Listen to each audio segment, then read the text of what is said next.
সুপ্রিয় শিক্ষার্থীগণ, তোমাদের যে এই কেমিস্ট্রি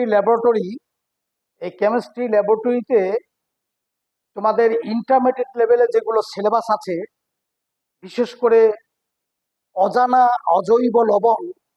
আজকে আমি অজানা অজৈব লবণের একটা পরীক্ষা করতেছি, যে লবণটা সেটা হলো জিঙ্ক ক্লোরাইড। এই জিঙ্ক ক্লোরাইড করতে গেলে সর্বপ্রথমে আমরা একটা মূল দ্রবণ বানাবো। এই জিঙ্ক ক্লোরাইড থেকে আমরা মূল দ্রবণ একটা বানাইছি। এই মূল দ্রবণ থেকে আমরা অল্প পরিমাণ নিব। এই মূল দ্রবণ থেকে একটু পরিমাণ আমরা নিয়ে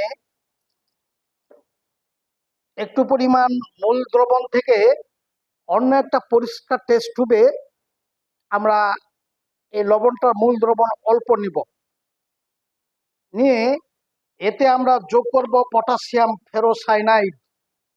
এই পটাশিয়াম ফেরোসায়ানাইড আমরা যোগ করব। পটাশিয়াম ফেরোসায়ানাইড যোগ করলে এই যে সাদা অধক্ষেপ পাওয়া যাবে। এই যে সাদা অধক্ষেপ পাওয়া যাচ্ছে, এই সাদা অধক্ষেপ জেলির মতো সাদা অধক্ষেপ, এই যে হইল সাদা অধক্ষেপ জেলির মতো। এই যে জেলির মতো সাদা অধক্ষেপ, এই যে সাদা অধক্ষেপ জেলির মতো, অধক্ষেপগুলো এরকম জেলির মতো সাদা অধক্ষেপ। এতে প্রমাণিত হয় এটা জিঙ্কের লবণ, ক্ষারীয় মূলকের পরীক্ষা। এখন আমরা এর সঙ্গে যে অম্লীয় মূলকটা আছে, এখন এই টেস্ট টিউবটা আমরা আবার পরিষ্কার করে নিয়ে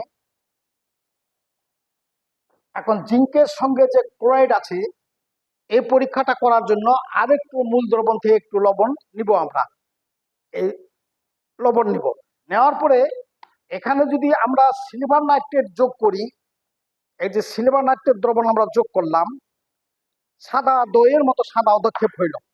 এই সাদা অধক্ষেপ যদি আমরা এই অ্যামোনিয়াম হাইড্রোক্সাইড যোগ করি, তাহলে এই সাদা অধক্ষেপ দ্রবীভূত হয়ে যাবে।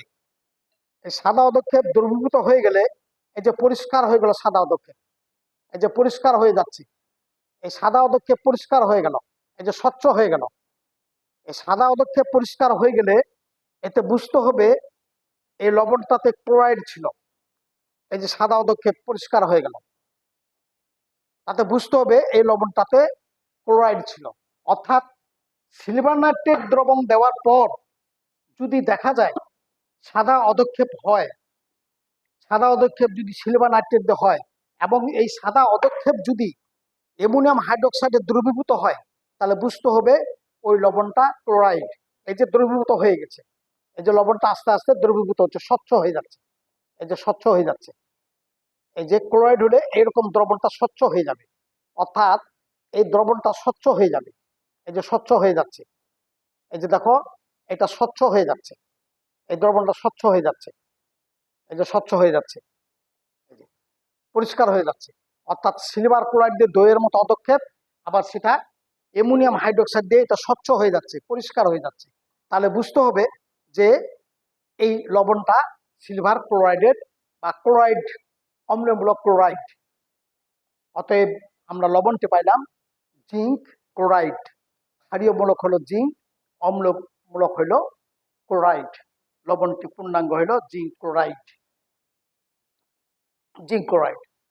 এই যে লবণটি দ্রবীভূত হয়ে যাচ্ছে, স্বচ্ছ হয়ে যাচ্ছে।